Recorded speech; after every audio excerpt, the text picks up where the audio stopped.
Bagaimana itu menurut kita termasuk karena itu ada surat. Begini Bapak yang dirahmati oleh Subhanahu wa taala. Ya, tahlilan itu baik, la ilaha illallah, la ilaha illallah. Semua kita bertahlil la ilaha illallah. Dan kita tidak bisa masuk Islam kecuali kita meyakini akan agungnya la ilaha illallah.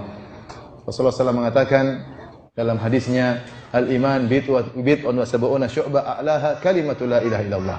Iman itu 73 sekian cabang. Cabang yang tertinggi adalah kalimat la ilaha illallah. Tetapi la ilaha illallah tersebut tentunya kita zikirkan sesuai dengan yang diajarkan oleh Nabi sallallahu alaihi wasallam. Sebagian orang saya lihat cara bertahlilnya aneh. Ada yang seperti saya dapati orang la ilaha illallah, la ilaha kalau ilnya harus goyang. Kenapa harus ilnya harus goyang, itu saya tanya-tanya. Kenapa harus demikian? Kenapa harus goyangnya ke kanan? Kenapa tidak la ilaha illallah, la ilaha illallah biar seimbang?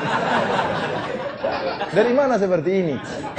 Dia bilang, Ustaz saya merasa tentram kalau ilnya saya goyangkan. Lah, kita ibadah bukan ikut hawa nafsu kita. Orang bilang, emang enak. Antum enggak usah la ilaha illallah pun sudah enak. Begini coba. Antum yang lain misalnya, dangdut, enak juga. Bukan karena la ilaha illallahnya, tapi karena strippingnya itu yang bikin enak.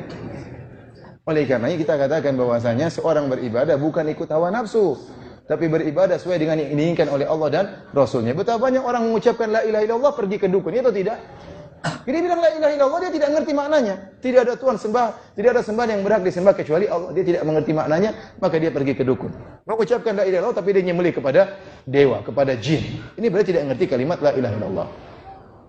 Nah, di masyarakat kita secara umum ya, di masyarakat Indonesia ada namanya tradisi tahlilan, yaitu niatnya baik untuk mendoakan orang-orang yang sudah meninggal dunia.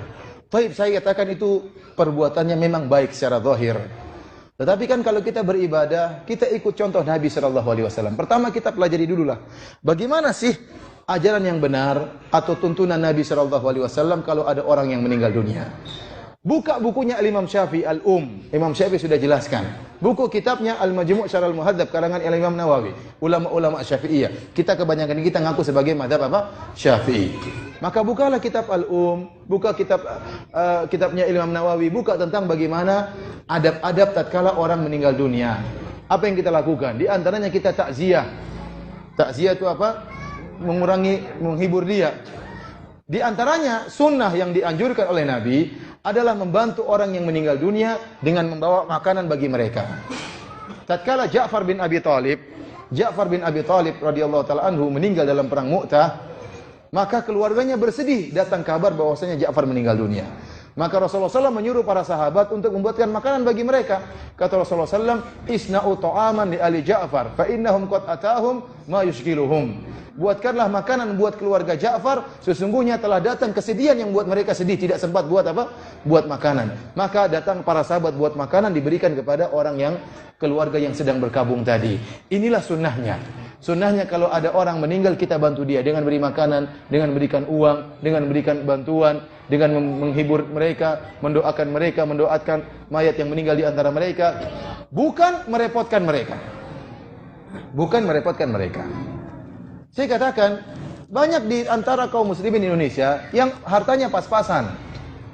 Tatkala ada yang meninggal, untuk buat acara hari pertama, hari kedua, hari ketiga, sampai hari ketujuh, ini butuh biaya atau tidak? Butuh. Memang niatnya baik untuk mendoakan. Kita bilang mendoakan kapan-kapan saja boleh. Tidak harus dengan acara seperti ini. Apalagi sampai meyakini bahwasanya acara seperti ini hukumnya wajib. Kita bilang bagaimana bisa hukumnya wajib sementara Nabi istrinya meninggal dunia. Tidak dia lakukan acara seperti ini. Nabi anak-anaknya meninggal dunia.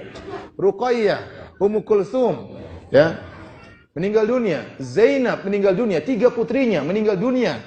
Nabi SAW sudah menjadi Nabi, namun Rasulullah SAW tidak melakukan acara seperti ini. Para sahabatnya meninggal dalam perang Uhud, dalam perang Badar, dalam perang-perang yang lainnya. Namun tidak ada yang Rasulullah SAW adakan acara seperti ini. Kita kembali ke zaman sahabat. Zaman sahabat sering terjadi peperangan, berjihad melawan orang-orang kafir. Tatkala saudara-saudara mereka meninggal, mereka tidak mengadakan acara seperti ini. Demikian juga para tabi'in. Demikian juga para imam yang 4. Oleh karenanya saya katakan, kalau kita kalau bapak bertanya kepada saya tentang masalah ini, saya mengatakan saya tidak menjawab kecuali dengan jawabannya para ulama Syafi'iyah. Mereka mengatakan acara seperti ini hukumnya makruh. Kenapa? Kata Imam Syafi'i, yujaddidul huzn, membuat orang bersedih lagi. Ada hari ketiga, kembali lagi hari ketujuh, sedih lagi. Hari ke-40 apa? Sedih lagi. Kemudian takalluf, membuat repot orang yang sudah meninggal dunia. Dia kena musibah, dia malah berpikir bagaimana menyiapkan makanan untuk banyak orang. Ini butuh biaya. Acara ini butuh biaya. Adapun kalau maksudnya mendoakan, maka kapan-kapan saja boleh. Tidak harus acara pertama, hari kedua, hari ketiga. Dan hal ini membuat sunnah hilang. Sunnahnya kalau ada orang meninggal, kita yang kasih makanan, iya atau tidak? Sunnah ini jadi hilang. Sunnah Nabi jadi hilang, digantikan dengan acara seperti ini. Oleh karenanya para hadirin rahmatillah subhanahu wa ta'ala, yang saya pahami dari dalil-dalil bahwasanya seharusnya kalau ada orang meninggal kita bantu, kita datang kasih uang, kita datang kasih kasih makanan, kita senangkan dia, bukan kita merepotkan dia. Kita mendoakan mereka. Ya, tidak perlu ada makanan dulu baru kita doakan, tidak, kita mendoakan. Kita mendoakan mereka, kita datang kita doakan mereka, kita hibur hati mereka. Ini sunnah yang dilakukan oleh Nabi dan para sahabatnya. Wallahu taala alam bissawab. Baik, pertanyaan terakhir.